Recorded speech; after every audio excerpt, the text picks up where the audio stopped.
La Fédération francophone de débat du Nord est fière et heureuse de vous accueillir pour la finale, la grande finale de la Coupe lilloise de débat 2025.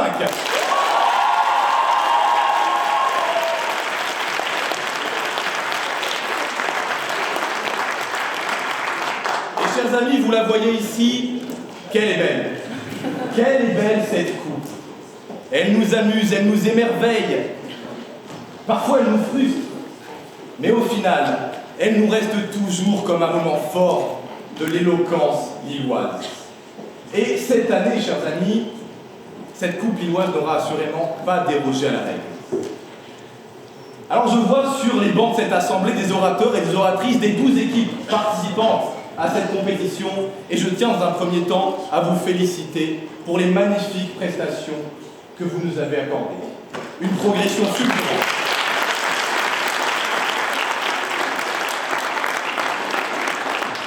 Mes chers amis, après de nombreux débats, de nombreuses joutes verbales, il ne reste plus que deux équipes. Deux équipes dont la progression a certainement été la plus fulgurante. Deux équipes qui ce soir sont en finale sur un sujet hautement d'actualité. Ce gouvernement enverrait l'armée française combattre en Ukraine. Le gouvernement sera ce soir représenté par la première de ces deux équipes finalistes. Elle est la plus vieille équipe d'éloquence de Lille, championne de la Coupe de débat pour le climat 2020, vice-championne de la Coupe lilloise 2021, vice-championne de la Coupe de France 2023, vice-championne de la Coupe de France 2021 également, et championne en titre de la Coupe lilloise de débat 2024. Ce soir, elle essaiera d'obtenir une deuxième victoire consécutive. Elle représente la faculté des sciences juridiques, politiques et sociales de l'Université de Lille.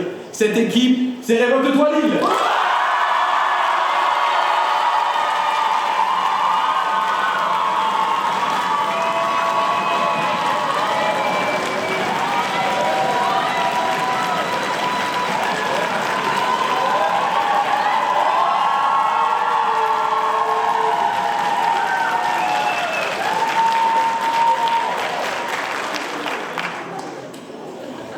Pour défendre le violet, chers amis, le gouvernement sera représenté au poste de Première ministre par Madame Léonie Pesan.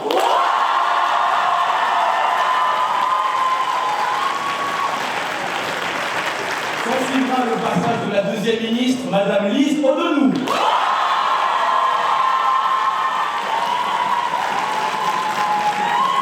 Ensuite, le troisième ministre, Monsieur Matteo Jacob.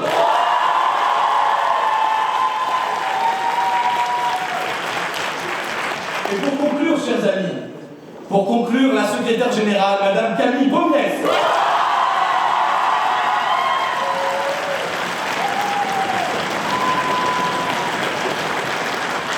Et évidemment, comme dans tout pays démocratique qui se respecte, face à un gouvernement se tiendra une opposition. Une opposition résolue, une opposition déterminée, une opposition qui a remporté le prix Monroy d'éloquence en 2023, une opposition qui a achevé au tractopelle le serment d'Espol et l'oratorium FLD. Une équipe, chers amis, qui n'a cessé de surprendre après un début de compétition pour le moins surprenant. Cette équipe, vous l'avez compris, c'est la tribune Yeseg.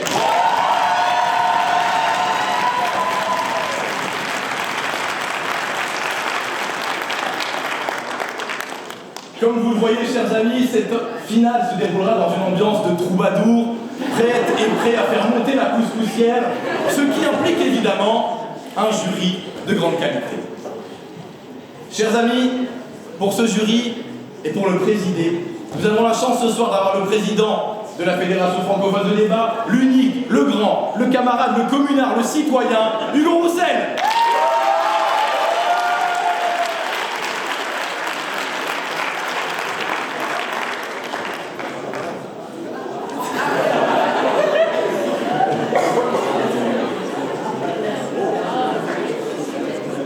Pour le succéder, un camarade de longue date de M. Hugo Roussel, qui découvre ce soir Lille pour la première fois, et il faudra donc lui montrer qu'il faut revenir, le secrétaire général de la Fédération francophone de débat, Sami Fella.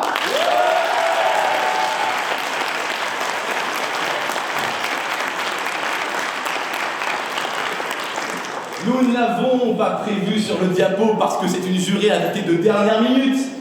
Mais ses compétences sont là certainement. Parce que mesdames et messieurs, en plus d'être à la Fédération francophone de débat, elle est championne de France de débat face à Révolte-toi Lille en 2023. C'est Louisa Cicérir.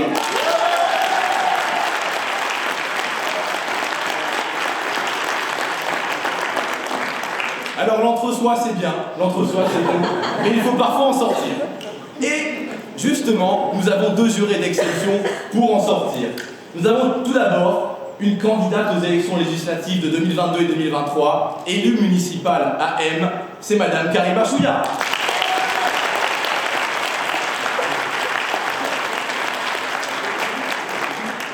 Et puis, mesdames et messieurs, que serait cette finale sans finalement la jurée la plus emblématique de cette fédération? Mesdames et messieurs, elle est avocate au barreau de Lille. Nous l'aimons tous et tous très fort. C'est certainement la première marraine de la Fédération francophone de débat du Nord, Maître Isabelle Hénault.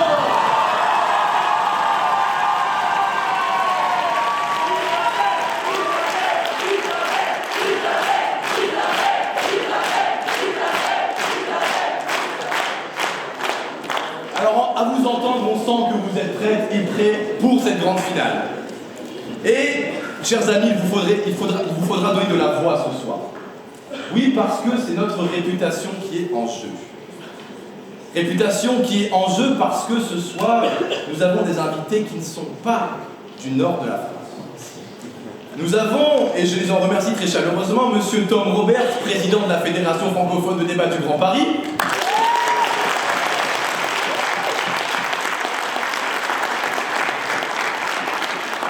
Nous avons également Madame Nourélise Djelidi, présidente de la Fédération francophone de débat du Grand Est.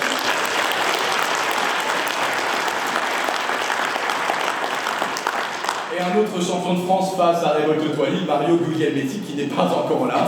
On verra s'il daigne arriver pour venir voir les gueux lillois. On va l'applaudir.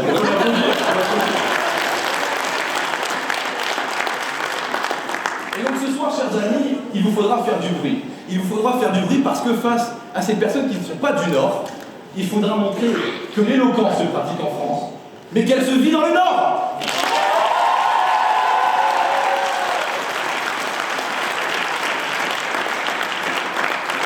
Un grand merci évidemment aussi à la région de France qui nous accueille dans ce magnifique hémicycle pour cette grande finale. Un grand merci à la FFD pour la confiance qui nous témoigne d'année en année. Un grand merci à l'ensemble du bureau de la FFDN qui a fait un travail monstrueux et sans qui on ne pourrait tout simplement pas faire cette coupe lilloise. Et vous savez, parfois j'ai un petit peu, on va dire, comment dire, j'ai envie de nommer tout le monde, voilà. Donc je vais les nommer ce soir. Je vais les nommer Mélie, Ambre, Éloi, Elena, Elodie, Alice, Marc, Tristan, Romain, Tanguy, Margot, Audrey, Jérémy et Pauline.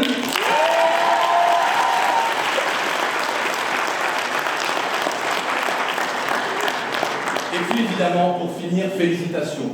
Félicitations à chaque équipe de la Fédération francophone de débat du Nord, sans qui cette coupe n'existerait tout simplement pas.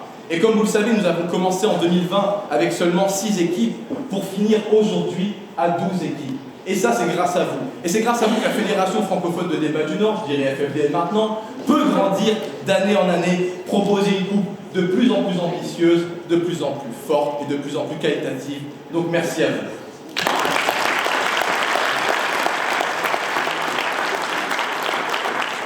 Je rappelle, comme vous le savez, chers amis, qu'il s'agit d'un débat fictif, que les positions sont fictives et qu'elles ne représentent en aucun cas les positions réelles défendues par la FFDN, par les associations présentes ce soir ou par quelconque autre personne. De ce fait, nous vous invitons à ne pas diffuser des messages partisans ou politiques durant cette finale. Ensuite, concernant le programme, vous aurez cette magnifique finale avec un petit peu de retard, mais vous aurez ensuite le jury qui délibérera et une tribune au hareng, comme l'appelle si justement Hugo Roussel, où chacun et chacune de cet hémicycle pourra se lever pour donner son avis sur l'équipe qui devrait, selon elle ou selon lui, gagner la finale, ou simplement pour faire passer un message qu'il ou elle souhaite passer.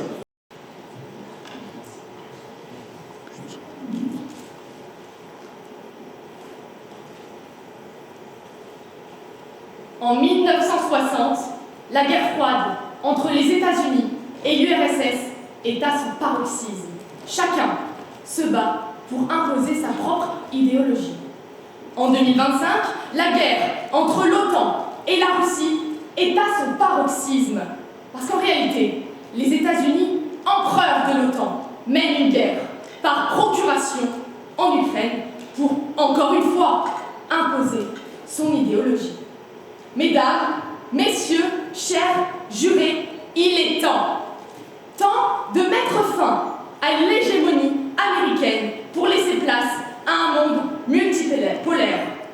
C'est bien la raison pour laquelle, à compter du 1er juin 2025, tous les corps militaires opérationnels et nécessaires français seront envoyés sur le sol ukrainien afin de renforcer les troupes russes qui s'opposent à la volonté fermement d'expansion américaine au nom du droit des peuples à disposer d'eux-mêmes. Ces troupes militaires auront 3 missions principales, en commençant par sécuriser les frontières actuelles, ensuite en prenant les points stratégiques gangrénés par un pouvoir corrompu. Enfin, elle occupera le territoire pour une durée de 3 ans pour assurer une transition du pouvoir et garantir que l'Ukraine redevienne une zone tampon. Toutes les industries françaises en Ukraine que nous avons envoyées seront réutilisées afin de construire nos propres armes. Ensuite, vous l'avez bien compris, nous voulons nous retirer de toutes les influences américaines, en commençant par les infrastructures influencées elles-mêmes par l'Amérique. C'est bien la raison pour laquelle nous nous retirons de l'OTAN dès demain. Nous allons récupérer, grâce à ce retrait, 170 milliards d'euros, c'est conséquent, et ce nombre d'argent pourra être réinjecté directement dans l'opération militaire en Ukraine. Nous avons conscience et confiance au gouvernement que nous sommes les premiers à tenir ce discours en Occident. C'est bien la raison pour laquelle nous avons pour mission d'ouvrir les yeux au reste de nos alliés. C'est bien la raison pour laquelle, au vu de notre position stratégique, nous ne quitterons pas ni l'Union européenne ni l'ONU. J'entends déjà vous dire et je vois déjà venir pourquoi nous, Français, allons intervenir pour la simple et bonne raison qu'au vu du contexte, il y a une fenêtre d'opportunité qui est flagrante au vu de l'affaiblissement des ressources militaires en Ukraine. Enfin, la deuxième question que je vois venir, c'est comment ? Comment allons-nous libérer le peuple ukrainien par les armes ? Eh bien ça, c'est mon gouvernement qui le justifiera. En commençant par la ministre des Affaires étrangères, Audenou, qui vous expliquera que cette intervention militaire permettra de libérer l'Ukraine de l'hégémonie américaine. Ensuite, le ministre du Renouveau démocratique, Jacob, vous expliquera que l'Ukraine est nourrie par l'ultranationalisme et qu'il faut y mettre fin. Enfin, la secrétaire générale, Camille Pomiès, reviendra sur les points saillants du débat et finira de vous convaincre. Quant à moi, je vous expliquerai pourquoi envoyer la France combattre en Ukraine permettra de renforcer nos liens avec la Russie, qu'ils soient économiques ou diplomatiques. Je vais prendre votre question. En quoi le pays des Lumières a plus de similitudes avec une dictature brutale plutôt qu'avec les belles démocraties européennes? Monsieur, aujourd'hui, nous avons plus de similitudes avec l'idéologie russe pour la simple et bonne raison que nous sommes contre l'hégémonie américaine qui aujourd'hui s'impose dans les pays occidentaux. Et c'est bien tout l'intérêt de notre mesure. Merci de m'avoir écouté. En effet, nous avons des liens avec la Russie et ce, depuis des milliers d'années. Les premières traces de liens avec la Russie datent de l'an 1000. Au vu de cette grandeur des liens en termes chronologiques, nous avons pu évoluer au fil du temps avec ces liens et renforcer ces liens. Aujourd'hui, ces liens s'incarnent par nos échanges économiques et nos échanges commerciaux avec eux. Selon Eurostat, 40 à 50% des importations européennes de gaz naturel viennent de la Russie. Comment pouvons-nous ne pas utiliser cette possibilité et cette occasion-là? Parce qu'aujourd'hui, en effet, elle est menacée par la guerre en Ukraine, puisque nous imposions auparavant et nous opposions auparavant à la Russie. Nous trahissons directement nos liens. Ça va créer un désastre économique si nous n'avons plus ce gaz. Et notre objectif premier aujourd'hui, c'est de protéger notre population face à la crise économique. Donc aujourd'hui, nous voulons envoyer nos troupes en Ukraine pour renforcer cette confiance et développer nos échanges commerciaux avec la Russie. Merci de m'avoir écouté.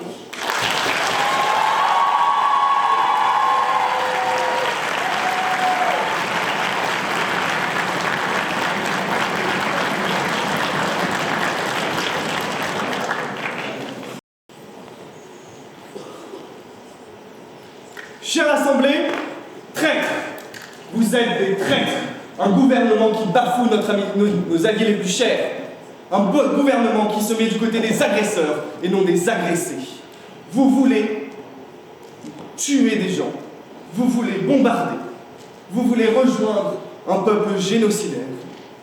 Par amitié, mais je n'ai pas envie d'être votre ami, mais que faites-vous pour vos amis? Et puis, si vous êtes prêts à tuer pour les amis de la France, mais soyez prêts à tuer pour l'Ukraine. Et les échanges économiques entre la France et la Russie sont minuscules comparés à ceux avec les autres grandes démocraties, l'Italie, l'Allemagne, les États-Unis. C'est donc ridicule que de vouloir mettre fin à 80 ans d'alliance avec l'Ouest, avec les démocraties, avec le monde libre, pour rejoindre la tyrannie, pour rejoindre un pays qui est vaincu. Et en plus, vous le faites mal. Vous le faites extrêmement mal. Déjà, vous rejoignez Poutine, vous lui avez même pas demandé. À aucun moment vous avez dit que Poutine est d'accord. Et vous envoyez des troupes en Russie pour attaquer l'Ukraine, vous probablement se faire massacrer sur le chemin. Mais ce n'est pas grave. Ensuite, vous n'appelez même pas les réservistes. Vous envoyez juste l'armée d'actifs, 40 000 hommes. D'accord, il y a 500 000 soldats ukrainiens, ils vont tous mourir. Ensuite, nous n'avons plus de réserve d'équipement, parce que nous avons tout donné à la Russie. À l'Ukraine, excusez-moi, mais vous le ferez plus bientôt. Donc vous envoyez juste des soldats avec des FAMAS rouillées, faire des vagues humaines contre des lignes mitrailleuses. Ils vont se faire massacrer. Ensuite, vous nous parlez de 170 milliards récupérés. Alors, d'où viennent ces 170 milliards? Est-ce que la Russie va nous donner 170 milliards? Les avoirs gelés russes, c'est 220 milliards. On pourrait les récupérer si on ne trahit pas nos valeurs. Donc, votre loi, en gros, c'est trahir nos valeurs, trahir les démocraties pour envoyer des vagues humaines de soldats mourir contre des lignes mitrailleuses. C'est ridicule, nous ne sommes plus en 1914.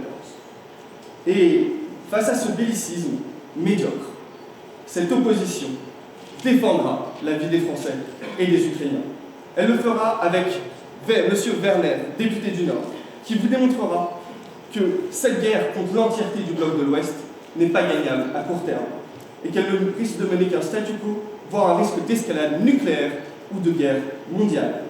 Elle défendra la vie des Français avec M. Fievet, député des Yvelines, qui vous expliquera que relancer un conflit se finissant ne peut mener qu'à un bain de sang inutile et que ce drame ne profitera qu'aux puissants.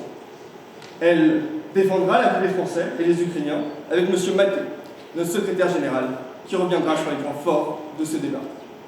Pour ma part, j'aimerais vous dire que cette position qui est la vôtre ne sera pas la France indemne et que la France sera seule dans un pays, dans un monde plus divisé, plus instable et plus dangereux que jamais.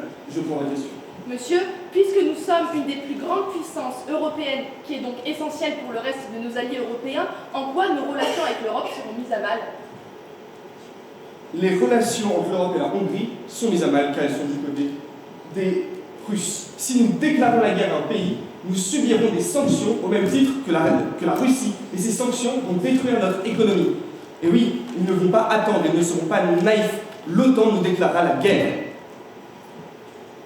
Et c'est cette guerre qui va affaiblir notre pays.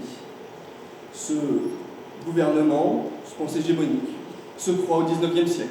Un pays est faible, alors on peut le conquérir. Nous revoilà au temps des colonies.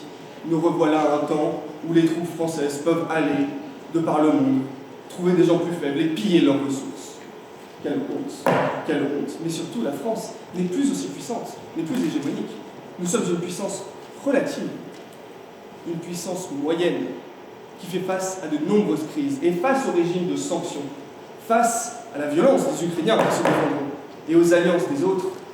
Alors, nombre de nos soldats mourront par milliers. Vous n'en parlez pas. Notre économie sera en ruine et nous serons appauvris. Vous n'en avez pas. Notre budget sera détruit. Nous sommes déjà lourdement endettés. Face à des sanctions, nous serons encore plus, nous ne pourrons plus lever d'argent sur les marchés. Vous n'en parlez pas. Et notre armée, notre belle armée, que vous traitez comme un outil, comme un poignard à planter dans le dos de nos alliés, et elle subira des pertes énormes en bateaux, en chars, en humains, en matériel. Et cela, on ne pourra pas le reconstruire du jour au lendemain. La France sera donc affaiblie dans un monde de loups.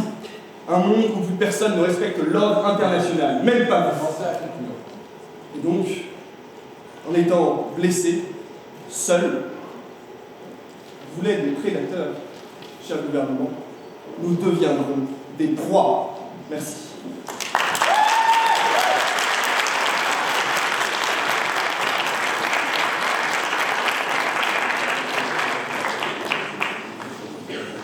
Merci monsieur. La parole est à la deuxième ministre du gouvernement, Madame Lise Odonou, s'il vous plaît.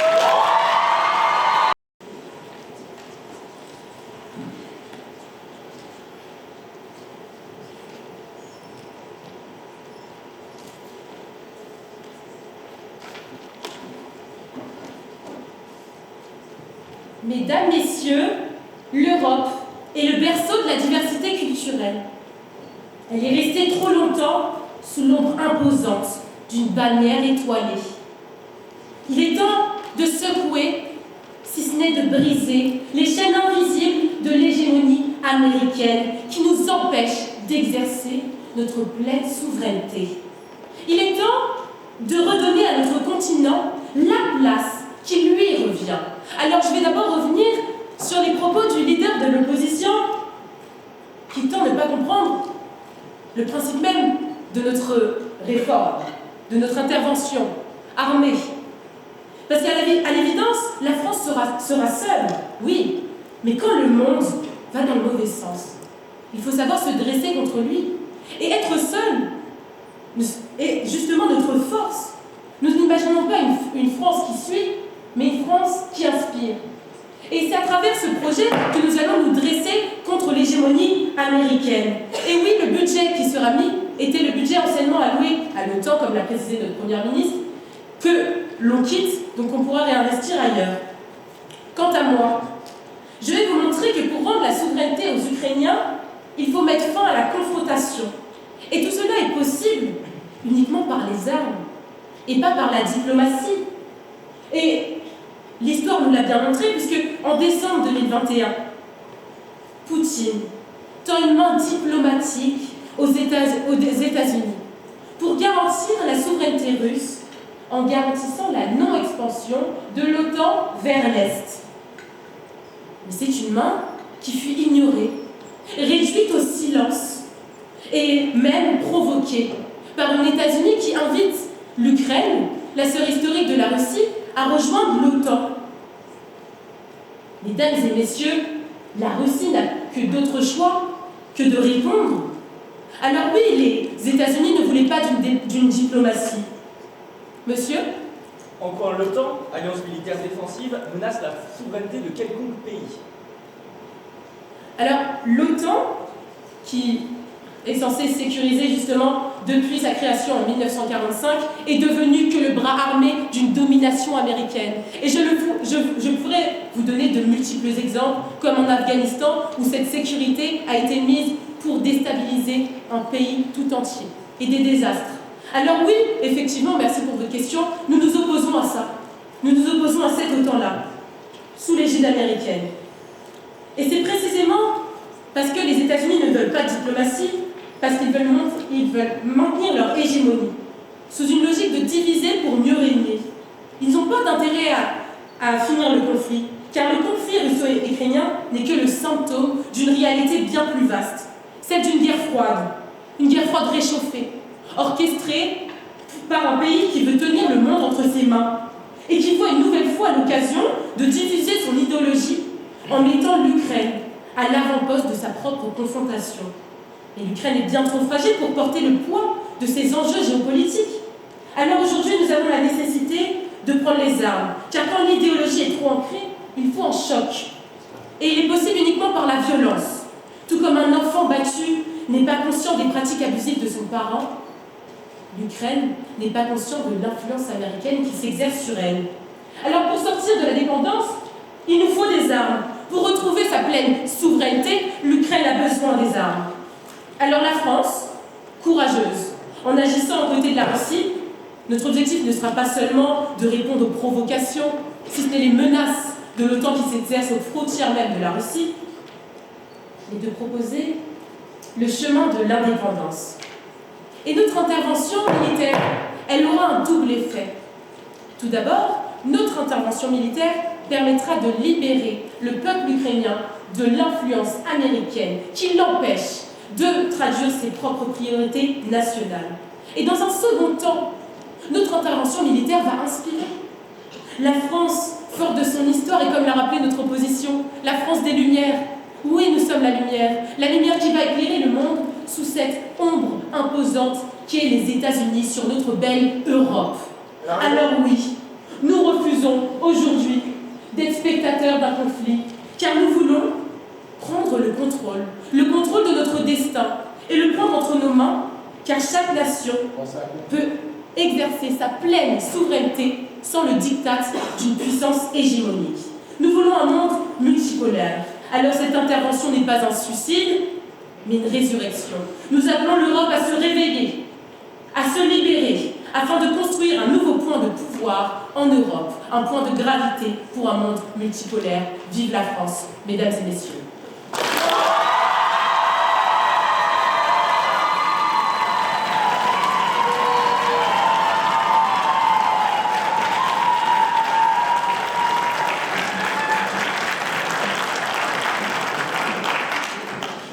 La parole est au deuxième député de l'opposition, M. Gauthier Werner.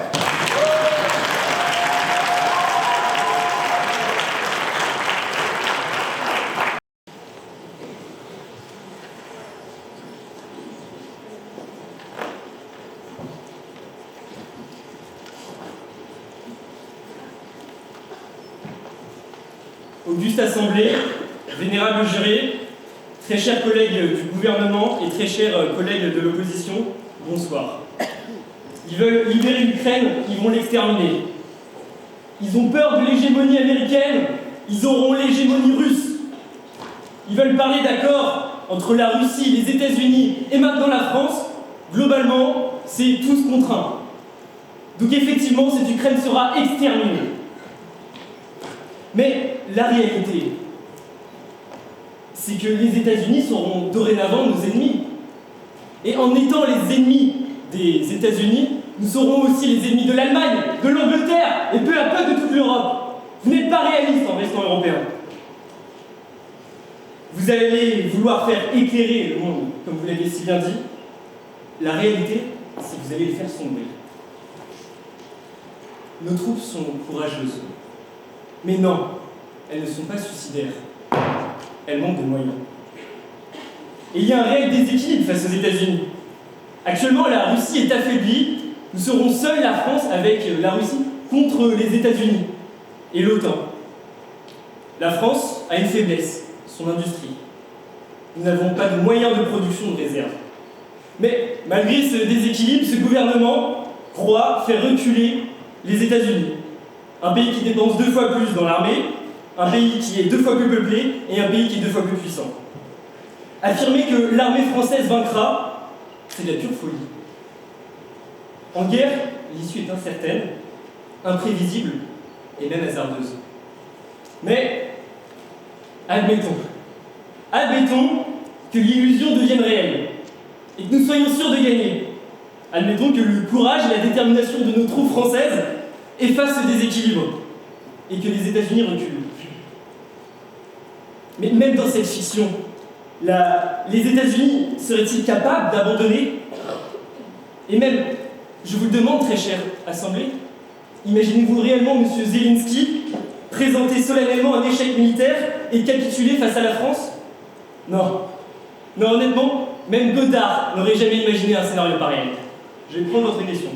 S'il y a une hégémonie russe, selon vous, quelle influence a-t-elle en Europe concrètement aujourd'hui? Actuellement aucune, et heureusement car nous sommes dans l'OTAN. Mais en rejoignant la Russie, avec votre proposition de loi, l'hégémonie russe va arriver Bon, très tristement, au revoir les iPhones et McDonald's. Bienvenue, on ne sait pas car on ne connaît pas les Russes et nous avons peur d'eux. Plutôt que de capituler, les États-Unis vont élever les tensions.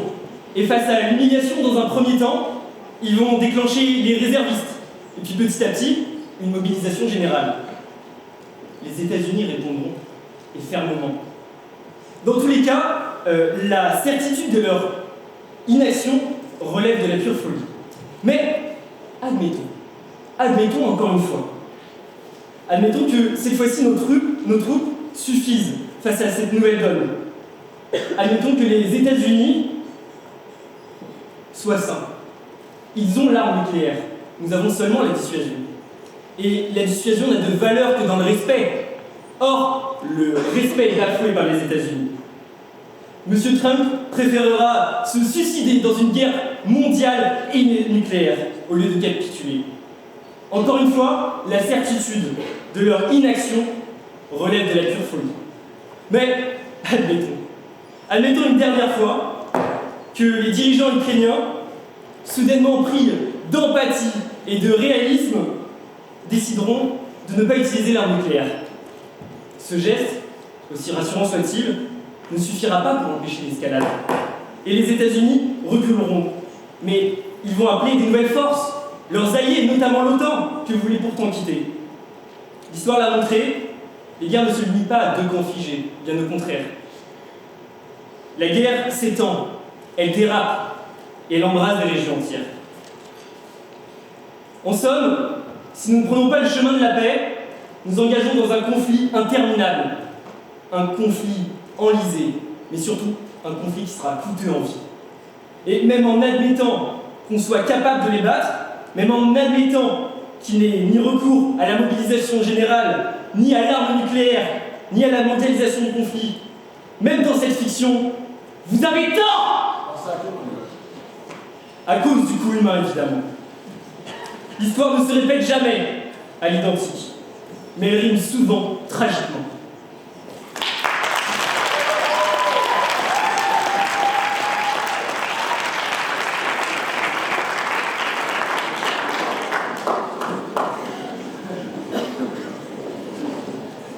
Merci, la parole est au troisième ministre du gouvernement, Monsieur Matteo Jacob.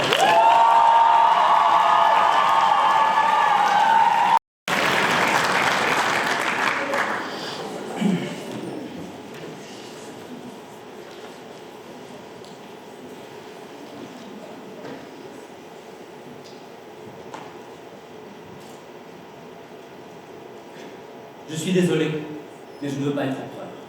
Ce n'est pas mon affaire. Je ne veux ni conquérir, ni diriger personne. Je voudrais aider tout le monde dans la mesure du possible. Juifs, chrétiens, païens, blancs et noirs. Mesdames et messieurs, aider tout le monde, comme le dit ici Chaplin, c'est d'abord aider l'Ukraine à combattre le nazisme qui la gangrène. Et apparemment, on ne devrait pas le faire, car les États-Unis vont faire la guerre en Ukraine. Mais cette opposition n'a aucune vision géopolitique. Avec l'arrivée au pouvoir de Trump, il a annoncé son retrait de l'Ukraine, ça a été annoncé. Et il y a 3 jours déjà, l'Union européenne a annoncé un livre blanc sur la défense. Nous sommes préoccupés par l'absence des États-Unis. Son hégémonie fait peur parce que c'est elle qui rythme le monde et c'est contre ça que nous nous battons aujourd'hui. Vous vous trompez donc en affirmant le contraire. Mais là où vous avez raison, c'est quand vous dites qu'on n'est pas sûr de gagner. Mais non, on n'est pas sûr. Mais là où on est sûr, c'est que si on ne fait pas la guerre, on va perdre. Parce que, mesdames et messieurs, la guerre, c'est la continuation de la politique par d'autres moyens. J'ajouterai que la politique, c'est la continuation de l'histoire par d'autres moyens. Et la dimension historique a été cruellement éludée dans ce débat. Alors, pour y revenir, l'Ukraine telle qu'on la connaît aujourd'hui, elle naît en 1941. Peu ou prou d'une collaboration avec l'État allemand nazi. En vous passant les détails, c'est Stepan Bandera, un ultranationaliste ukrainien, qui l'a créé. Et dans son sillage, évidemment, on n'est pas responsable de l'histoire de son pays, mais on est responsable des choix qu'on fait par la suite. Et l'Ukraine fait encore aujourd'hui le choix de célébrer chaque année ce personnage ultranationaliste comme un héros de l'Ukraine.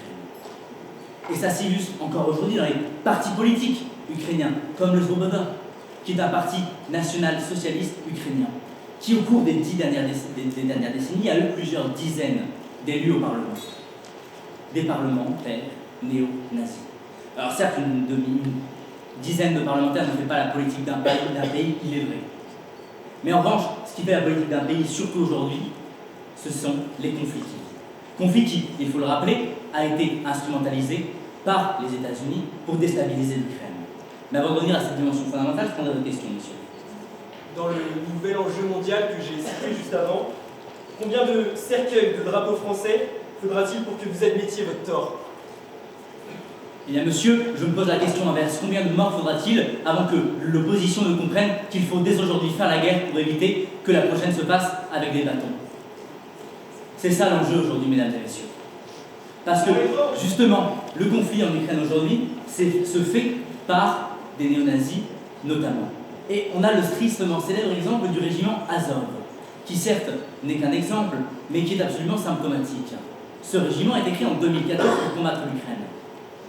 Il a été créé en 2014, et dès janvier 2015, le ministre de l'Intérieur ukrainien a, pour le citer, avoué que sans ce régiment, et sans ces régiments et milices, l'Ukraine n'aurait pas su tenir.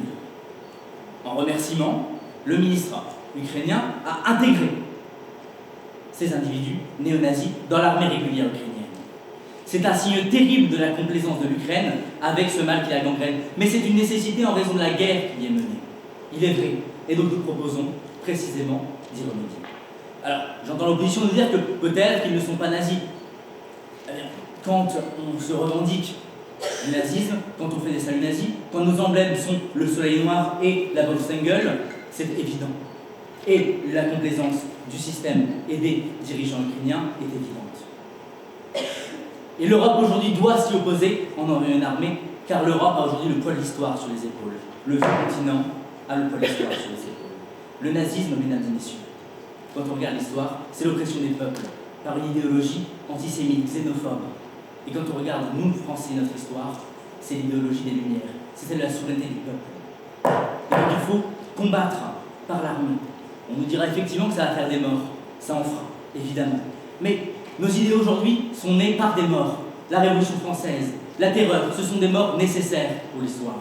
Et aujourd'hui, je n'ai pas peur de le dire, nous, gouvernement, sommes les héritiers de ces morts. Nous sommes les Robespierre du XXIe siècle. Notre volonté, notre devoir même, c'est d'aider le peuple ukrainien à disposer de lui-même en affrontant à la fois les États-Unis et la gangrène interne que représente le nazisme. Ce que permettra précisément notre intervention militaire. Parce que, mesdames et messieurs, il faut agir aujourd'hui car l'Europe est un corps. Chacun de ces États en est un membre. Et le nazisme est un cancer qui gangrène. Alors il faut agir aujourd'hui avant que le cancer ne devienne généralisé. Je pense à conclure. Mesdames et messieurs, voilà pourquoi je hais les indifférents. Et voilà pourquoi il faut agir aujourd'hui, avant que la prochaine guerre ne se passe avec des bâtons.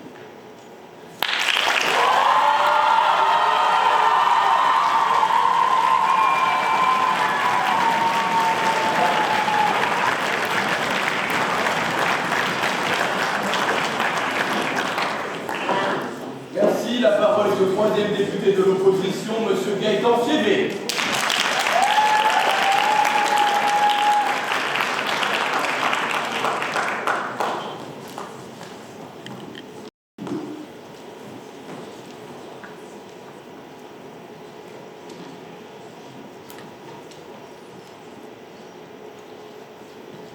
Chère Assemblée, chers jurys, opposition, gouvernement. Vous n'avez plus d'idées. Ils se lancent dans une guerre, ils n'ont même plus d'arguments. Ils sont allés dire que les Ukrainiens étaient nazis. Nazis. Nazis. C'est-à-dire, le nazisme, oui, c'est le fascisme. Oui, c'est l'oppression des peuples. Qui aujourd'hui est dictateur depuis 20 ans et n'a jamais lâché le pouvoir, et qui ont pris tout et encore, c'est citoyens. C'est la Russie. C'est la Russie. Car oui, enfin, avant que ce gouvernement de pacotille fasse irruption dans ce Parlement, nous avions des garanties de paix, de sécurité. La diplomatie était sur le point de sonner le glas d'un conflit, d'une guerre terrible.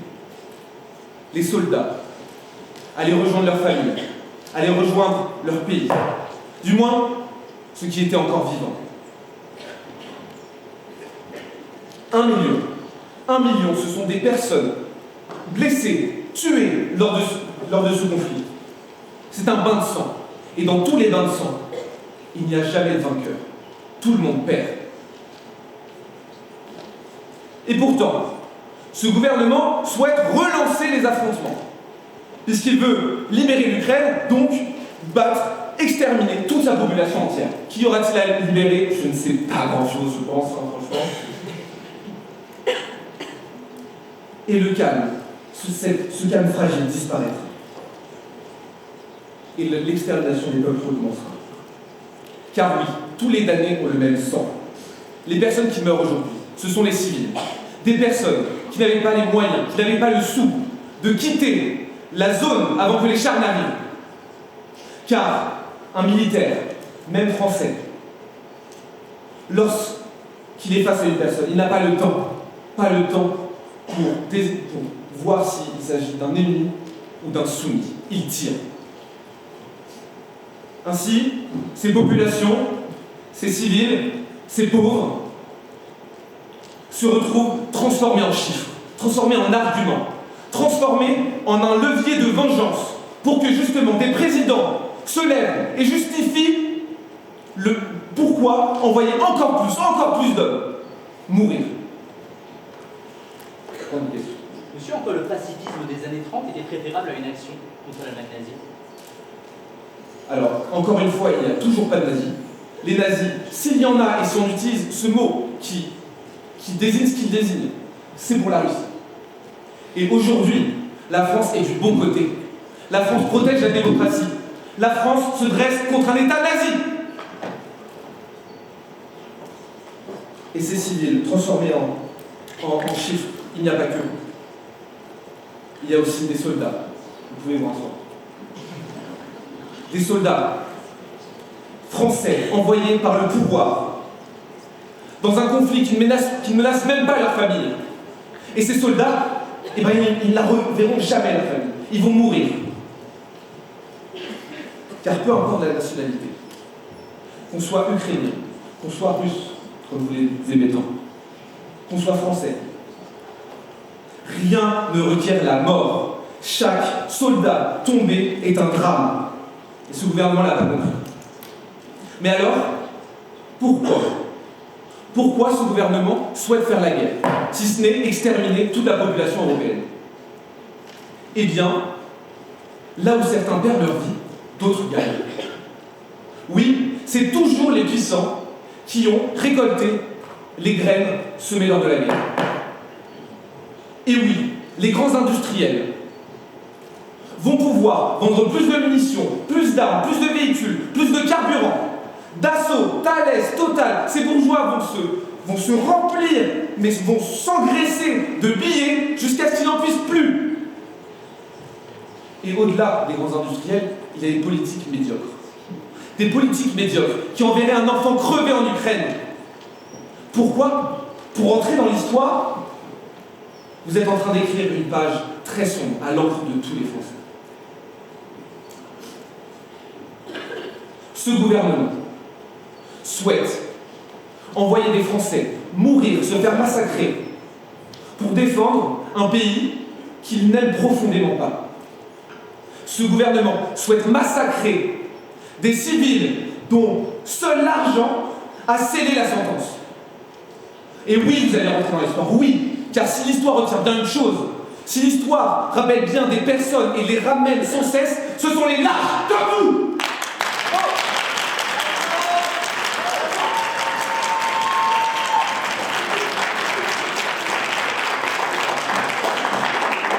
Mesdames et messieurs, pour conclure le débat du côté du gouvernement, j'appelle la secrétaire générale Camille Beauguet.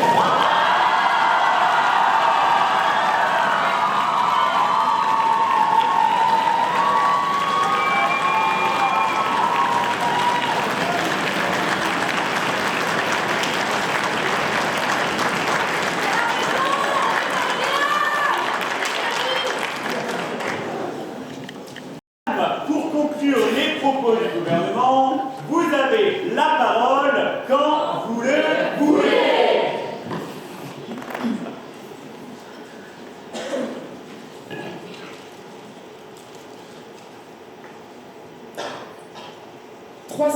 millions d'Américains ne devrait pas décider du sort de 38 millions d'Ukrainiens, de 140 millions de Russes et de 450 millions d'Européens. La France, pays libre et souverain, est témoin d'un monde dominé par une puissance qui se prétend arbitre des nations. C'est pourquoi aujourd'hui, nous affirmons notre soutien à la Russie dans son combat contre ce système unipolaire qui étouffe les nations en envoyant l'armée française dans un contexte opportun à bouleverser l'équilibre géopolitique. C'est ce que le gouvernement vous a montré.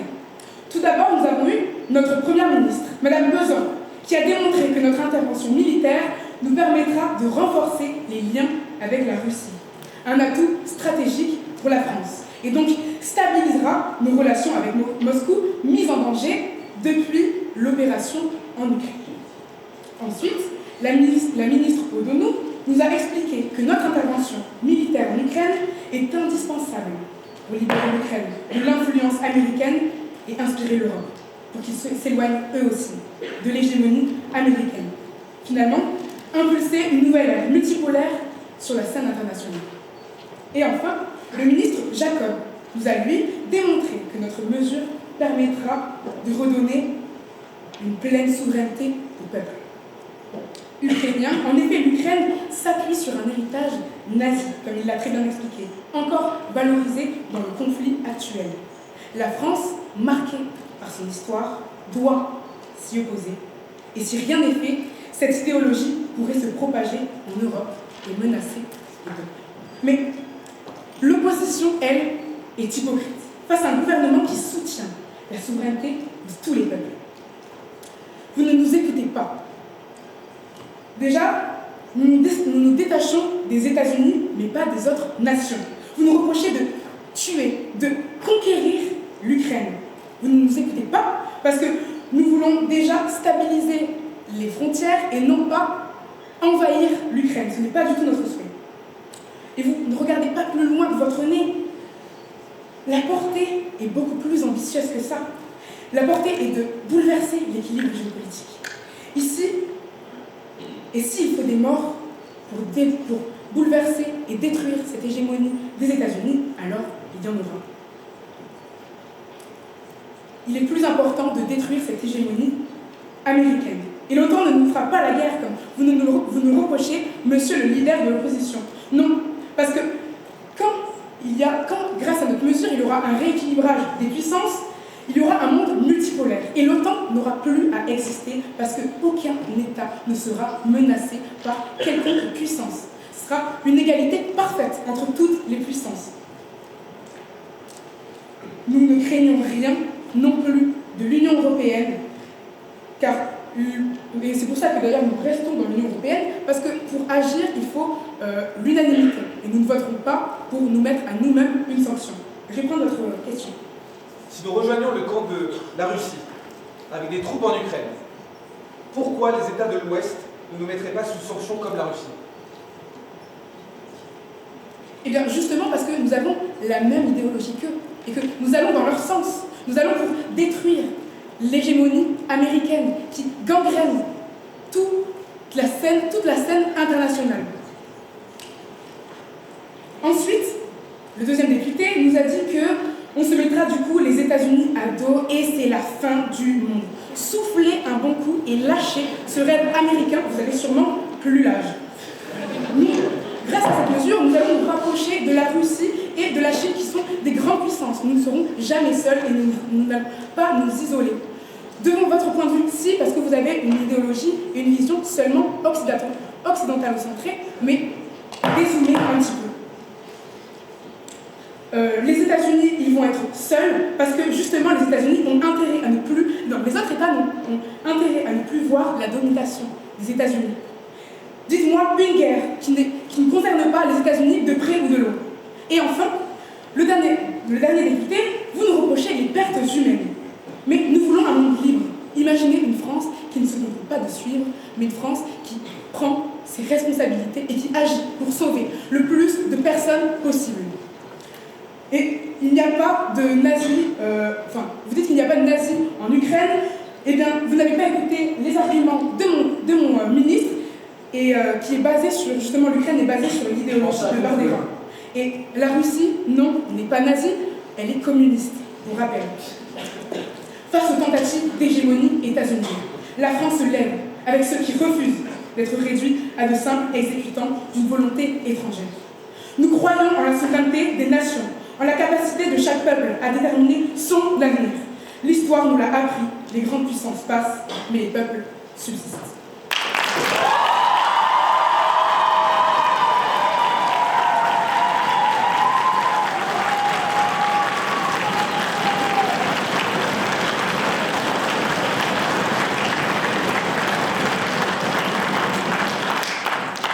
Amis, pour conclure ce débat de grande finale, le secrétaire général de l'opposition, Monsieur Louis Maté.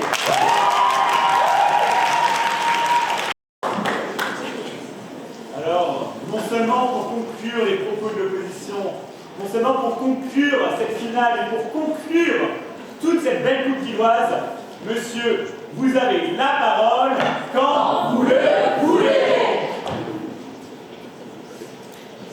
Auguste Assemblée, vénérable jury, alors que nous envoyons des armes et des aides depuis des années à l'Ukraine, le gouvernement a tenté de justifier une escalade en envoyant des troupes en Ukraine contre les Ukrainiens, de changer d'alliance, de trahir nos alliés et de trahir nos engagements. Ce soir, nous avons vu s'affronter une vision absurde face à une vision résolument humaniste, résolument pacifiste, résolument réaliste. Une vision portée par notre chef de l'opposition qui a souligné que rien ne pouvait justifier de s'affaiblir militairement et démographiquement dans un monde aussi instable et rendu d'autant plus instable par un gouvernement qui a perdu la raison. Le député du Nord, quant à lui, a démontré que l'issue de cette guerre était très incertaine et qu'elle n'en valait pas la peine. Le député des Yvelines, enfin, a expliqué qu'il n'était pas raisonnable de relancer un conflit finissant au prix de la vie de centaines de milliers de personnes. Ce à quoi le gouvernement a tenté de justifier son changement de paradigme. Un grand changement de paradigme implique de grands arguments, de grandes justifications. Alors, envoyer la France en Ukraine pour resserrer les liens avec la Russie. C'est donc ça, la ligne du gouvernement. Pour garder son gaz, pour économiser de l'argent. S'allier aux fascistes pour du gaz. Quelle ironie. Combattre l'hégémonie américaine à l'heure où le traître et son bouffon sous kétamine s'entendent avec le dictateur, ça n'a pas de sens.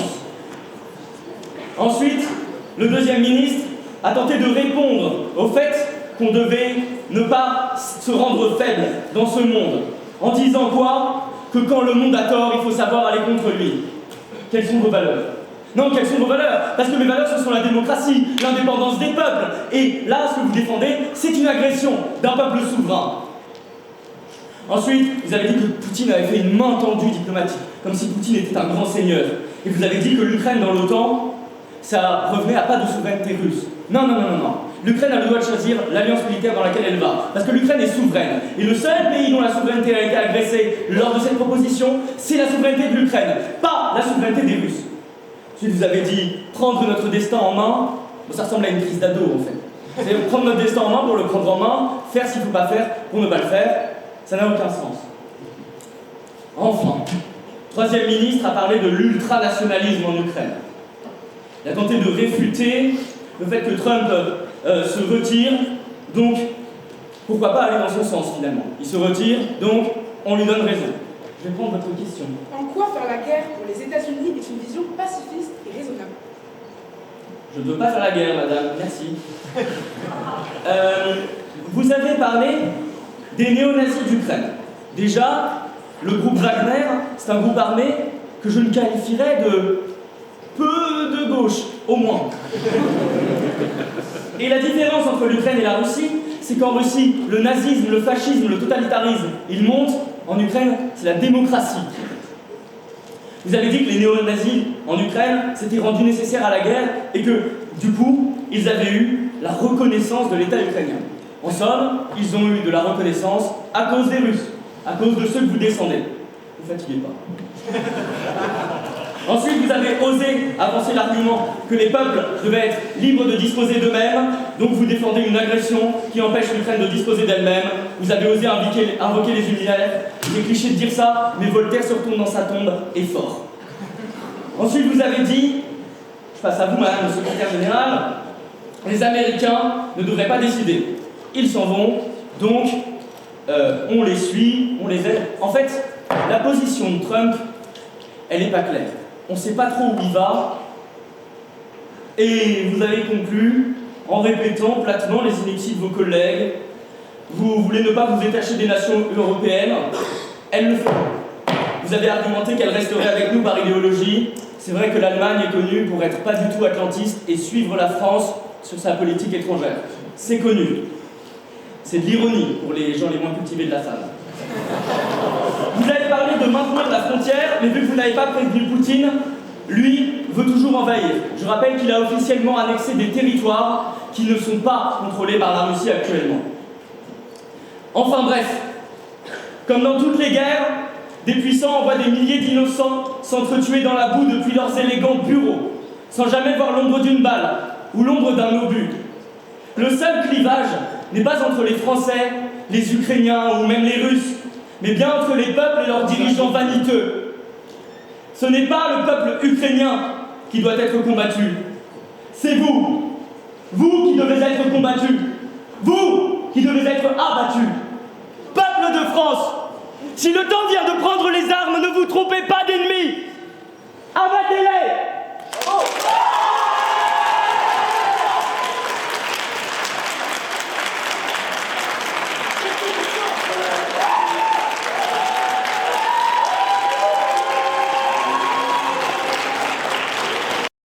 Mesdames et messieurs, merci pour ce très beau débat.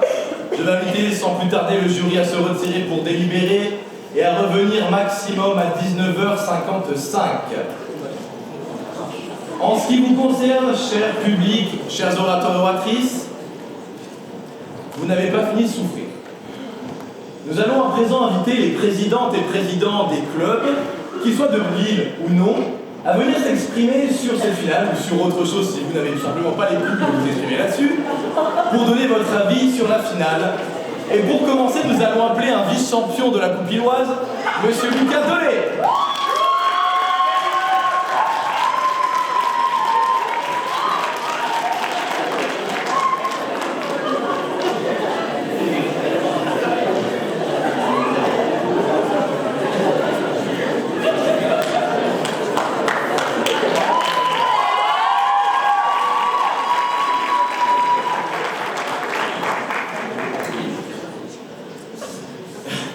Bon, j'étais un peu pris de court. Déjà, bravo. On peut encore applaudir les deux équipes.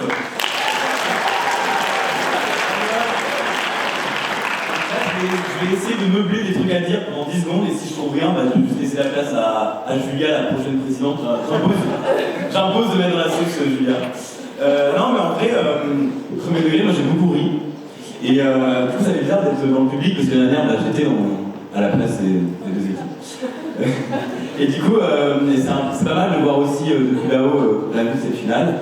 Et moi, j'ai trouvé drôle et sur un sujet pas facile en plus, je trouve.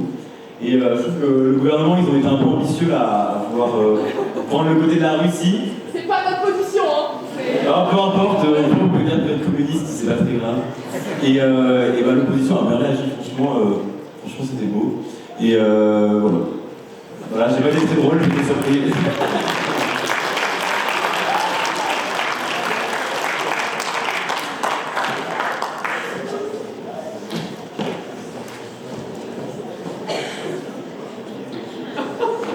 J'annonce quand même. Julia Dorieux.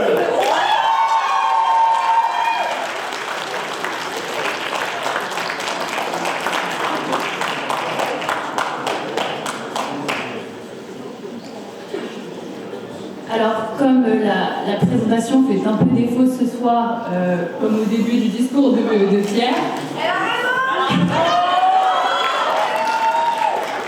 je précise que je suis la présidente de l'Oratorium, pour ceux qui ne me connaissent pas. Je vous promets que je vais trouver quelque chose à dire. J'ai toujours quelque chose à dire, c'est ça l'avantage de l'Oratorium. Il fait très beau aujourd'hui. Il fait très beau, il fait très bon, il fait bon vivre à Lille, c'est un bon jour, une belle journée pour une finale. Une belle journée apparemment pour être prise au piège aussi, enfermée dans un hémicycle et aussi enfermée à une tribune auquel je ne pensais pas me retrouver. Et que dire de plus Écoutez, moi je voudrais remercier tout le monde pour cette finale, pour les émotions, pour tout ce qu'on a vécu. J'ai commencé l'éloquence et l'oratorium il y a 3 ans. Il y a 3 ans où est-ce que j'ai passé une porte d'un atelier auquel je ne pensais pas me retrouver. Et au final, j'y suis restée mes 3 années de licence. J'aimerais surtout c'est donner un message à tous les nouveaux, tous les L1, toutes les premières années. Je sais qu'il y en a beaucoup, que ce soit à RVT, au BEC, chez nous, dans les autres assos. Continuez de parler, continuez d'essayer. Même si vous vous plantez au début, c'est pas grave, on s'en fiche, on s'est tous plantés. Et sachez que chaque mot compte, pesez bien vos mots parce qu'ils sont très importants. Que ce soit dans un hémicycle fictif ou après dans un vrai. Parce que c'est ça qui vous portera et c'est ça qui vous permettra de défendre vos idées, de défendre vos positions et voilà. Vive la FFD. Et abonnez-vous au compte Insta.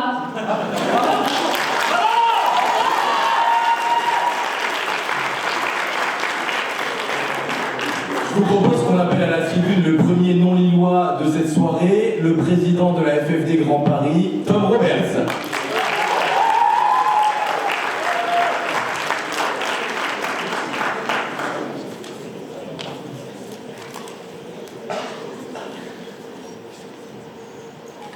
Bonsoir.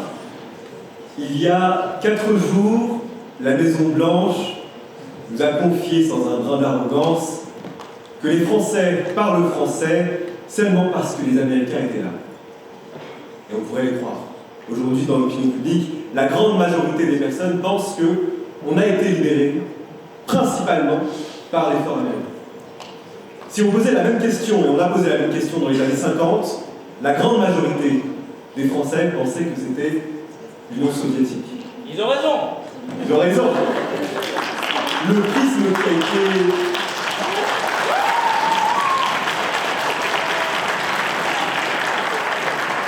Le prisme qui a été choisi par le gouvernement était très intéressant.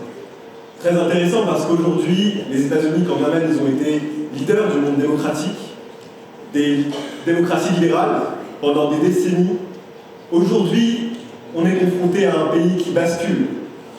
Et le monde du débat, il est aussi là pour porter les mots qui font mal, pointer du doigt les failles dans les argumentaires, parce que se former en tant qu'orateur, c'est pas juste bien parler, c'est pouvoir porter haut et fort ses arguments et pouvoir surtout bien casser les arguments des autres. Et aujourd'hui, on a bien vu. Bravo à tous les orateurs de ce soir.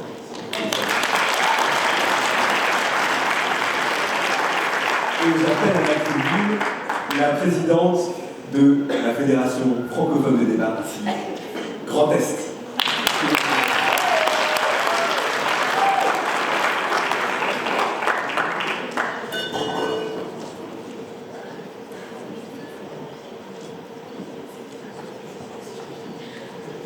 C'était sûr, ça pouvait pas juste être un petit aller-retour à Lille agréable en tant que spectateur, il fallait qu'on m'appelle aussi.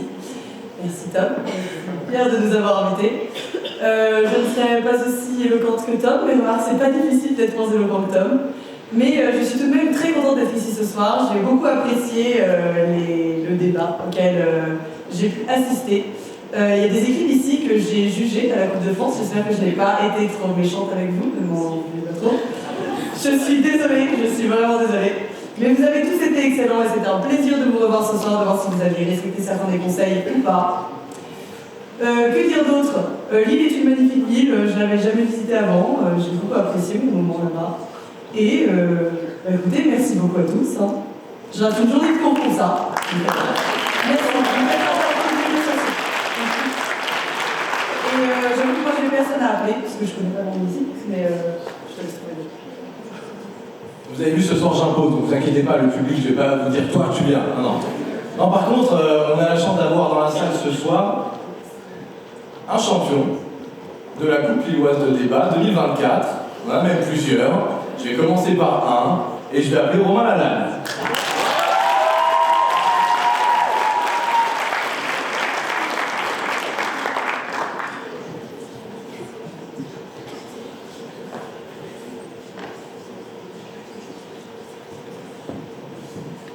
Bonsoir à toutes et à tous. Déjà, c'est un plaisir de vous voir aussi nombreux et nombreuses pour cette finale. Pour ne pas cacher grand-chose, il y a plus de 250 places depuis, donc c'est déjà un vrai plaisir. Je ne vais pas faire un grand discours sur le débat parce que je connais la capacité qu'ont les jurés en Coupe de France et en Coupe lilloise de faire des retours extrêmement longs, bien que Pierre ne soit pas dans le jury ce soir. Donc je voudrais déjà peut-être commencer par remercier l'ensemble de l'équipe de la FFDN. Alors, je ne suis pas président, mais je vais quand même le faire, parce que c'est pas toujours facile d'organiser une Coupe lilloise.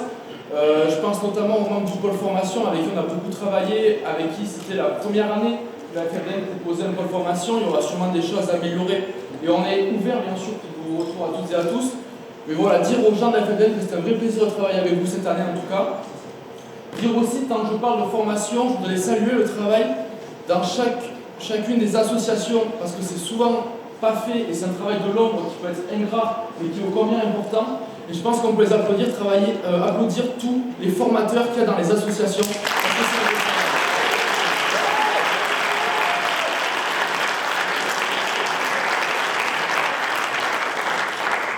Je ne sais pas comment fonctionne chaque association, mais je sais que oui, chaque formateur et chaque formatrice mettent du cœur à l'ouvrage, donnent du temps, de l'énergie, laissent parfois le cœur et quelques larmes, mais je crois que le travail en vaut la peine parce qu'on a vu aujourd'hui un beau débat. C'est bien sûr grâce à tous les orateurs, toutes les oratrices, grâce à eux.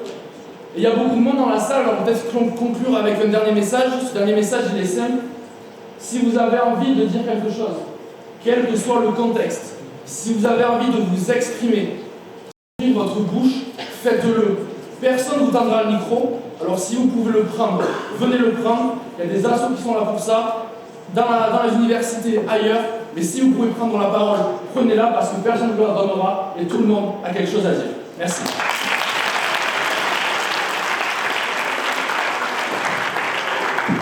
Puisqu'apparemment c'est la mode d'envoyer des gens qui n'étaient pas prévus à la tribune, je vais envoyer quelqu'un avec qui on s'est beaucoup embrouillé, mais avec qui on passe de très bons moments, et je lui fais un petit cadeau ce soir, Tanguy Chisson.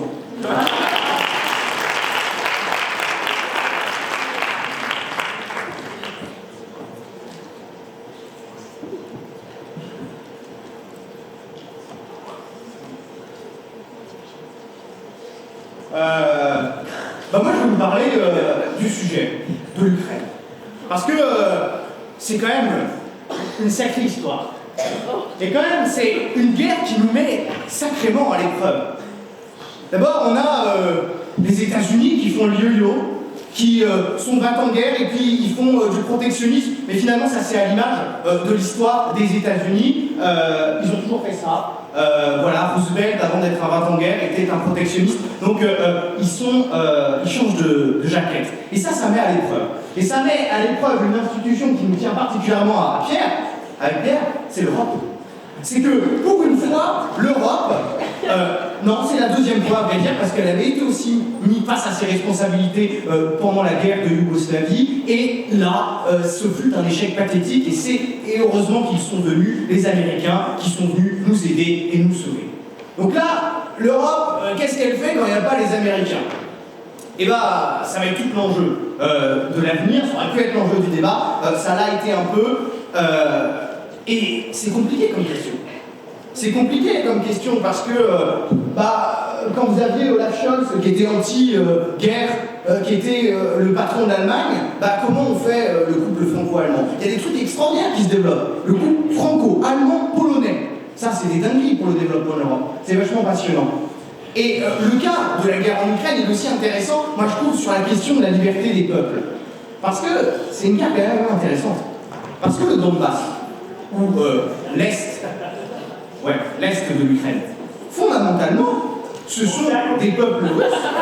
Non, mais ce sont des peuples russes qui vivent là.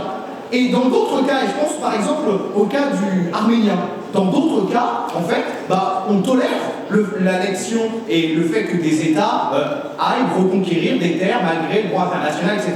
Donc, il y a un peu une exception russe qui est intéressante, et je trouve que c'est un sujet, en tout cas pour les gens qui aiment bien la science politique, les politistes, qui est vraiment passionnant, et on en a vu un extrait ce soir, et j'en suis très content. Voilà, j'ai parlé un petit peu d'Ukraine, on ne peut pas tous se remercier et se faire des flatteries entre nous. On est géniaux, on est tous géniaux, mais on le sait déjà, pas besoin de le dire.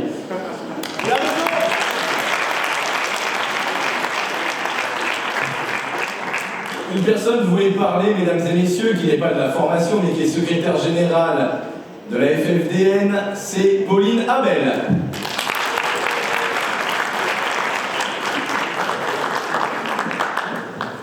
C'est ma copine.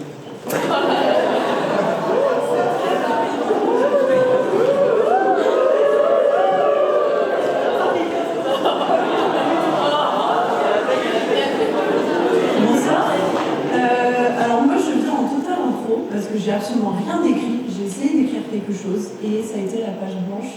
Mais j'ai pas eu l'occasion de beaucoup débattre cette année, ni de beaucoup parler parce que j'avais trop de choses dans la vie, voilà. Mais déjà je voulais remercier tout le monde pour cette année parce que franchement, encore une fois, c'était une année géniale. On a vu plein de belles personnes parler, prendre la parole, diffuser des idées, bon, qui ne sont pas toujours très bonnes, hein. Mais encore une fois, on ne débat pas sur nos idées, mais on apprend beaucoup sur nous-mêmes. Et je voulais remercier le bureau de la FFDN, parce que franchement, on était super soudés, on a fait un super travail. Et oui, je suis en train de auto-jeter des fleurs, mais je pense qu'on mérite beaucoup. Et c'est le moment Love to Love. En fait, je voulais vraiment remercier Pierre, parce que pour vivre quasiment avec lui, il s'investit tellement pour que la FFDN grandisse, pour qu'il y ait plus d'équipes, etc. Donc vraiment, je voulais qu'on l'applaudisse très très fort.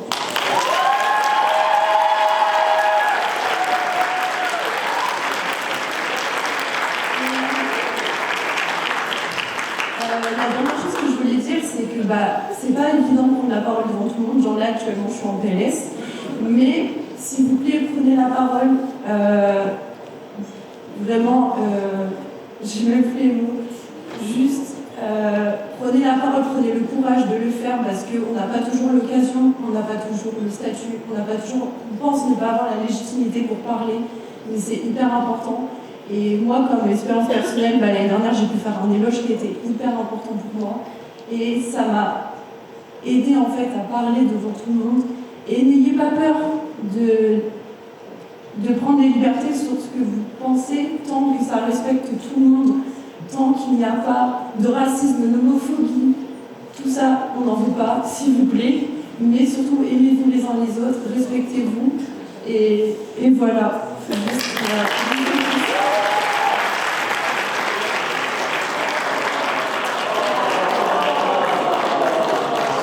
Alors, Miss Kid, cette année, il n'y a pas de fleurs, hein. Je suis un peu déçu. Je fais la gueule en partant. Une autre personne de la FFDN pour continuer. Pardon, excusez-moi. Je suis déconcerté. T'as oublié ton téléphone, donc... J'appelle la co-responsable du pôle formation de la FFDN, Margot Chaussat.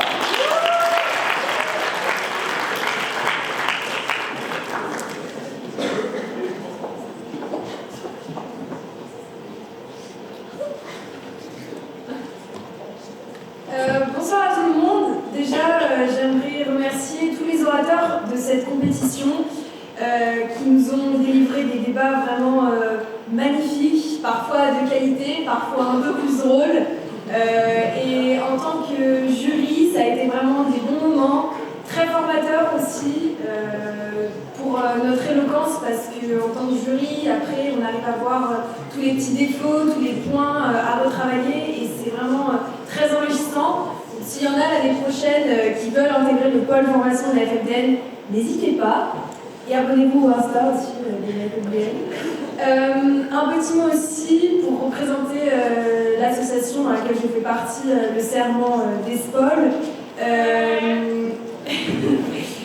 Nos présidents ne sont pas là, mais voilà, je prends l'initiative. On a passé une super compétition, on a eu des adversaires de qualité et on les remercie et on les applaudit surtout d'être arrivés jusque-là en finale. Vous pouvez être fiers de vous et voilà.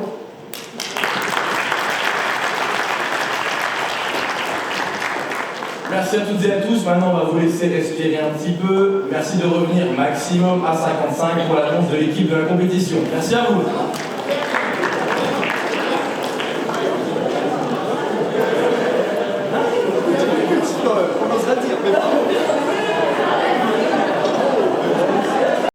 Un ou une première ministre, deux ministres, un secrétaire général. qui ont particulièrement brillé pendant cette compétition et qui, du coup, affronteront une équipe du bureau de la FFDL lors d'un débat d'exhibition.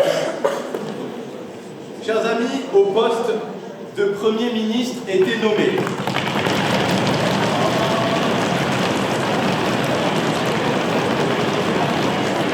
c'est juste les nommer. Mélissa Douga de l'Oratorium.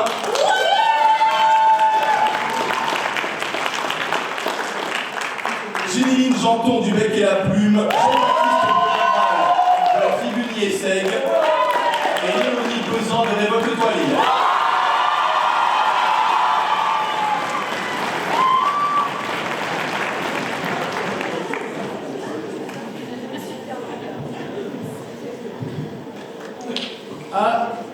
A été élu à la majorité comme meilleure première ministre de la Coupe lilloise. Le débat 2024, 25, Madame Mélissa Douga.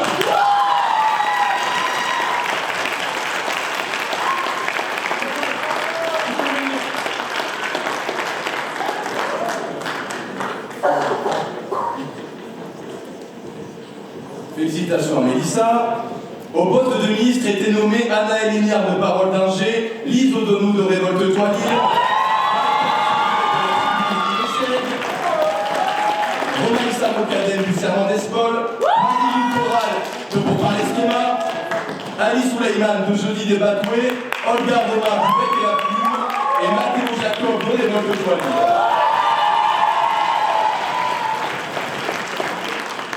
Alors, la première personne qui sera ministre ou député lors du débat d'exhibition et qu'on a choisi de retenir, enfin, que vous avez choisi de retenir par ailleurs, comme meilleur ministre député de cette compétition, cette personne, elle est dans la salle. Elle a même débattu ce soir, puisqu'il s'agit de Lise.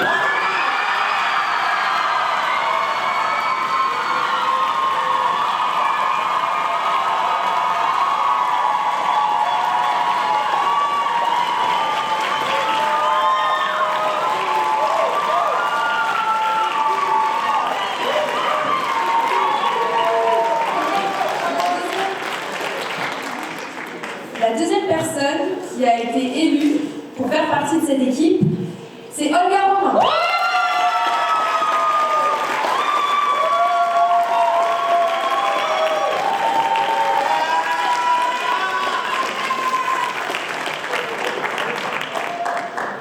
Et enfin, chers amis, il reste une personne, le ou la secrétaire générale, était nommée Julia Derieux de l'Oratorium.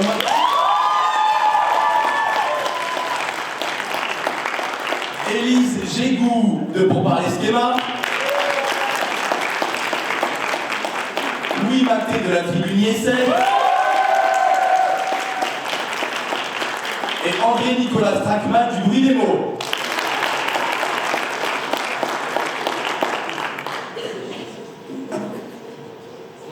Aura l'honneur d'affronter le vieil orateur rouillé que je suis, Élise Gégou.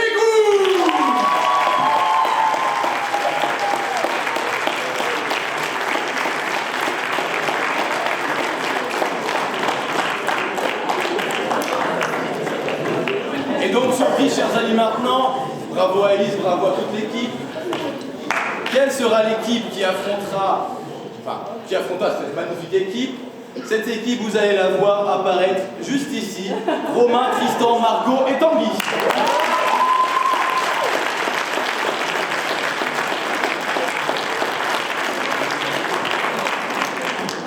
Place au retour.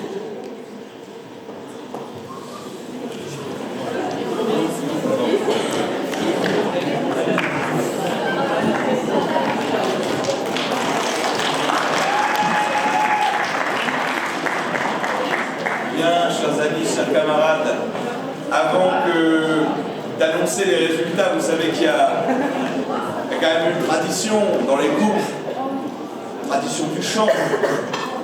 Vous savez que, en signe d'unité, on aime bien chanter la Marseillaise à la Fédération française. francophone de débat. Alors on va tous se lever et chanter ensemble un chant révolutionnaire et non pas réactionnaire.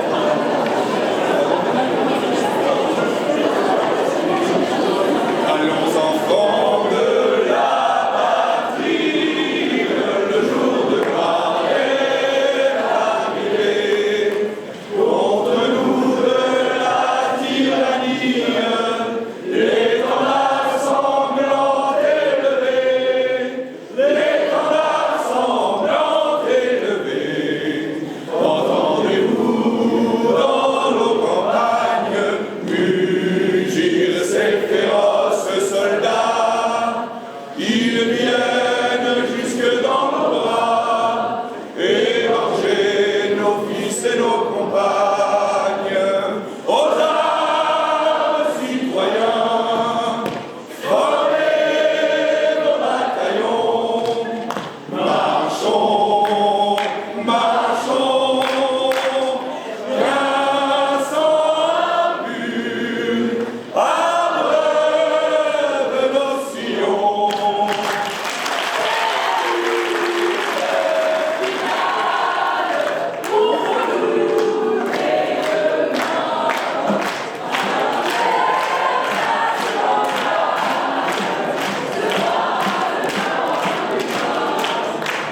C'est un livre de chanter les chants qu'il souhaite. À ce qui paraît, c'est interdit. Alors, je suis censé vous rappeler à l'ordre. Vous savez que je suis opposé à ce chant, c'est bien connu, qui d'ailleurs a été écrit à la base sur la musique de la Marseillaise, il faut le savoir. Mais moi, je chantais la Marseillaise, vous avez chanté vos chants de Lille, n'est-ce pas? Avant que de passer au résultat, je vais laisser les membres du jury vous dire quelques mots sur le débat de ce soir. Bonsoir à tous. Merci pour cette nouvelle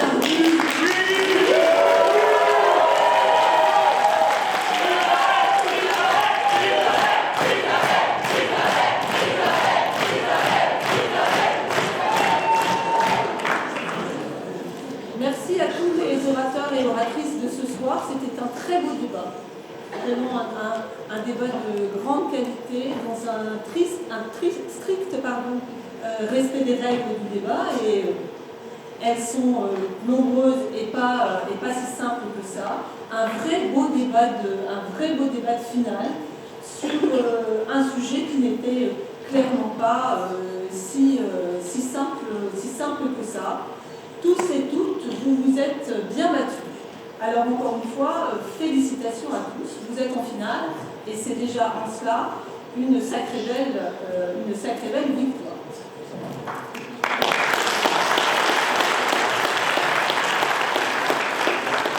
Merci pour vos prestations ce soir. Vous avez animé vos arguments, vous avez vécu tout votre débat, qui a aussi eu des débats chaque jour, du coup. Mais on va y revenir. En tout cas, merci à vous d'avoir osé ce soir vous présenter devant nous tous, d'avoir pris la parole. Ce n'est pas tâche aisée de s'exprimer comme cela, mais vous avez relevé le défi. Merci.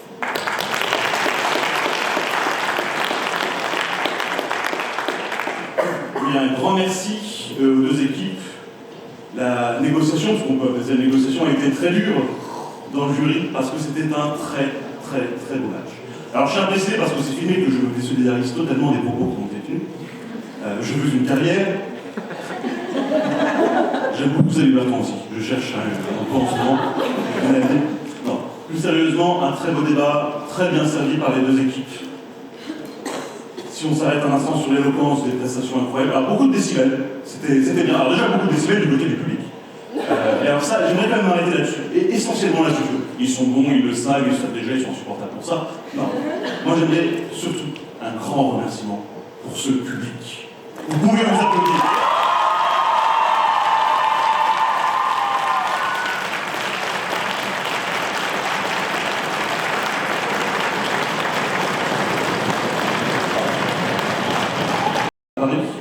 Que oui, je partirai avec un peu de jalousie face à une telle faveur. Merci à vous.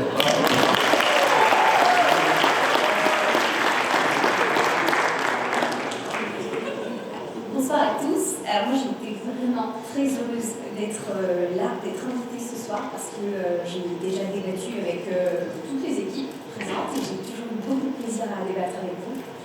J'étais très heureuse d'être là ce soir parce que l'année dernière on m'a énormément parlé de ce public et j'étais vraiment très jalouse de ne pas le connaître. Donc ce soir c'est très impressionnant de vous voir, c'est très impressionnant de vous entendre accompagner vos équipes et merci pour ça. J'ai également été vraiment très heureuse de vous suivre et de vous écouter. Vous démontrez que le débat, c'est une école de la liberté, c'est une école de l'excellence aussi. Alors bravo à vous. Avant de rendre la parole à Hugo, je me permets moi aussi un instant pub pour la FFD.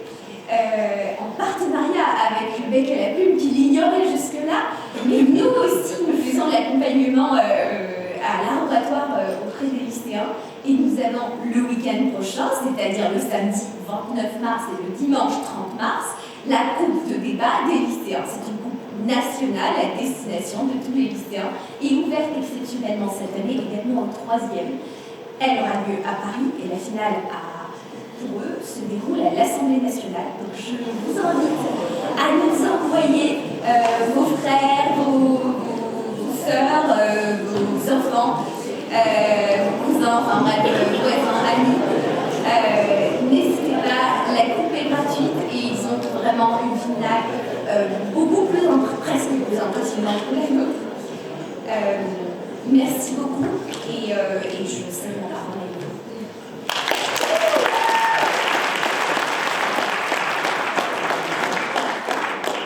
J'entends les murmures dans la salle de ceux qui disent « Mais on a envie d'être lycéens, nous. L'hôtel de ville de Paris, c'est bien, mais l'Assemblée nationale, c'est quand même mieux. » Bon, évidemment, déjà, depuis l'année dernière, la FFDN a acquis cette salle, et ceci est l'œuvre de son bureau, de Pierre et de toutes les personnes qui ont été citées, et je demande qu'on les applaudisse très très fort maintenant. Est-ce qu'on peut les applaudir aussi fort que vous avez applaudi par exemple avec le livre?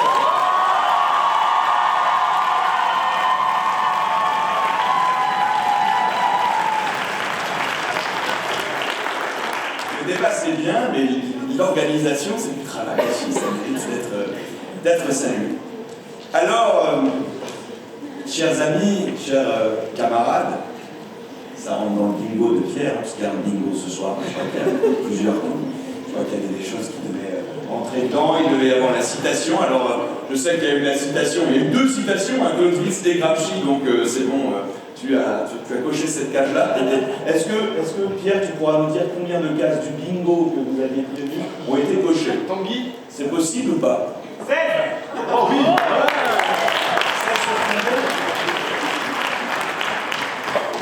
sur combien?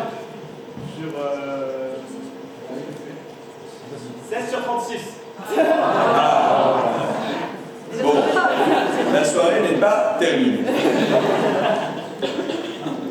Alors, on pourrait refaire le match, et vous savez qu'il y a tout un système de points, qu'il y a des points pour l'argumentation, qu'il y a des points pour la réfutation, qu'il y a des points pour les questions, les réponses, qu'il y a des points pour la discipline, et qu'il y a aussi des points pour l'éloquence.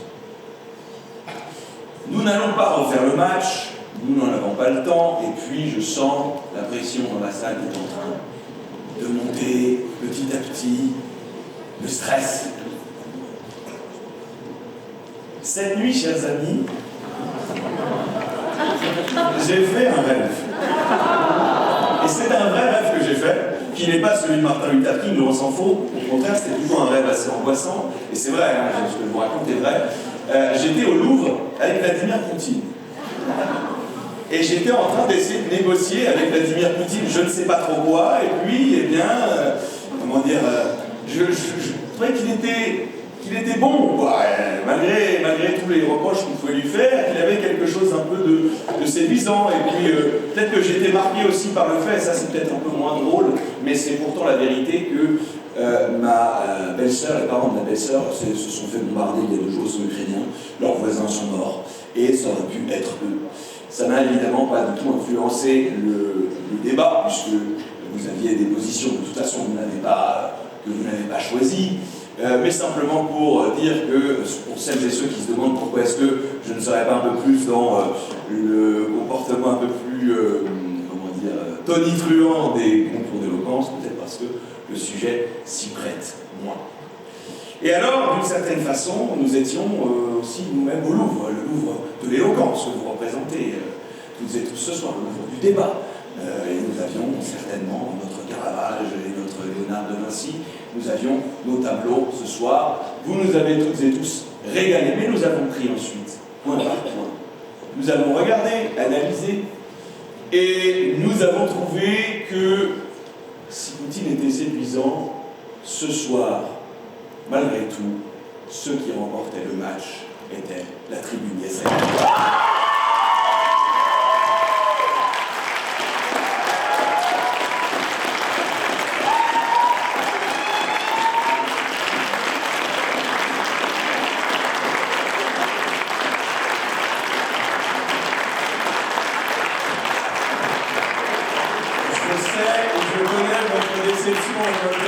Vous l'aviez déjà eu l'année dernière à la coupe. C'est pas un tournement, c'est pas un roulement, c'est un roulement en tout cas, mais sur la base des points.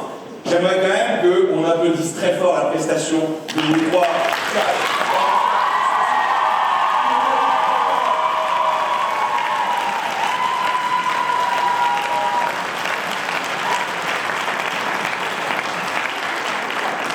Et sur ce, puisque nous n'avons pas tout à fait terminé, j'appelle le camarade Sami Fella à la barre pour nous annoncer qui a été la meilleure oratrice ou le meilleur orateur de ce soir. Alors, ce soir, quand on a choisi le meilleur orateur ou la meilleure oratrice, on a beaucoup pensé à l'Ukraine, parce que cette personne est très ukrainienne. Elle ne le sait peut-être pas, mais pourtant, d'année en année, elle tente de ressembler à un des Ukrainiens les plus connus. J'ai même vu une pancarte rendant hommage à cette qualité. Cet Ukrainien, c'est Léon Trotsky, pourvu une très belle moustache. Bravo Mathéo!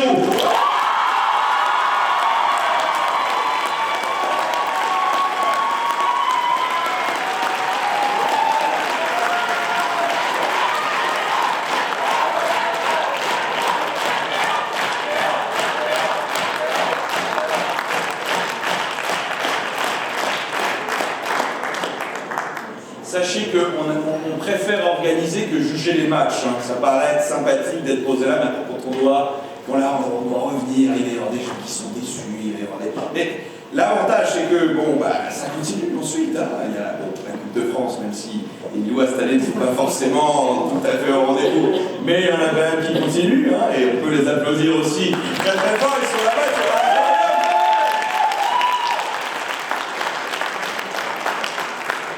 Et puis, tout ça continue. Vous êtes au tout début du chemin.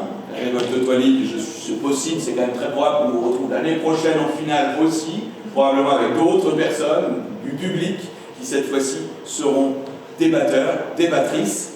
Ce sera peut-être la même chose aussi à la tribune Essai, parce que peut-être que vous aurez plus de partisans l'année prochaine.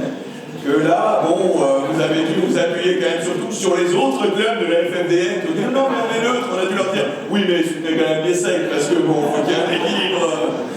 Voilà, bolchevique, menchevique, tout ça. Et donc, vous le savez, de toute façon, à la Fédération francophone de débat du Nord comme ailleurs, on ne n'est pas oratrice, on ne n'est pas orateur. On le dit. Merci à vous.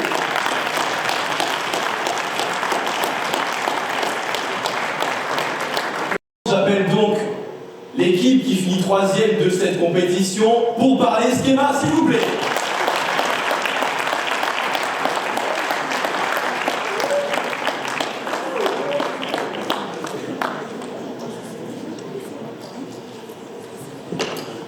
Attends. L'équipe qui finit 2e et à qui on peut remettre cette très belle 2e coupe, c'est Révolte de Toilib. Bravo à vous.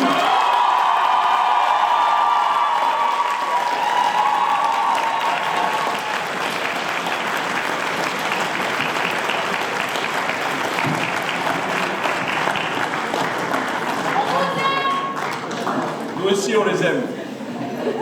J'ai même l'écharpe. Et enfin, chers amis, même les supporters de Révolte de Toilib, j'aimerais que l'on accueille l'équipe qui remporte cette édition de la Coupe Lilloise de débat, l'équipe qui a battu le Serment d'Espol, l'équipe qui a battu l'Oratorium, qui avait eux-mêmes battu le bec et la plume, et ce soir l'équipe qui bat Révolte-toi Lille, qui a battu les 4 plus vieilles associations de la fédération, l'équipe championne de la Coupe Lilloise de débat 2025, la tribune ISL.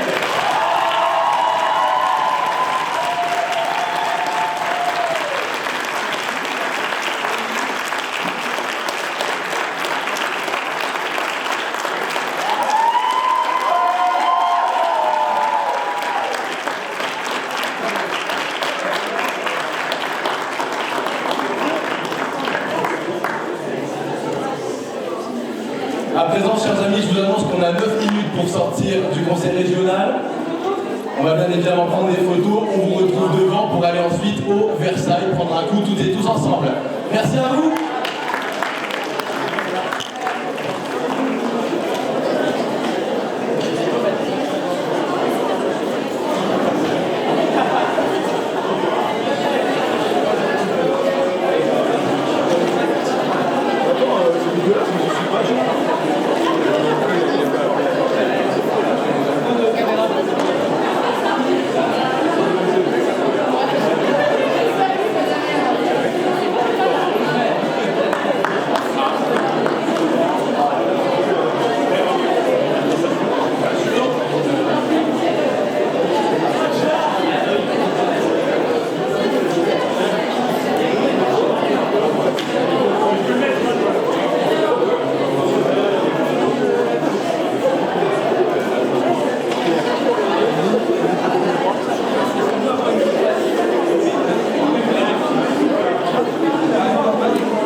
Caméra derrière moi.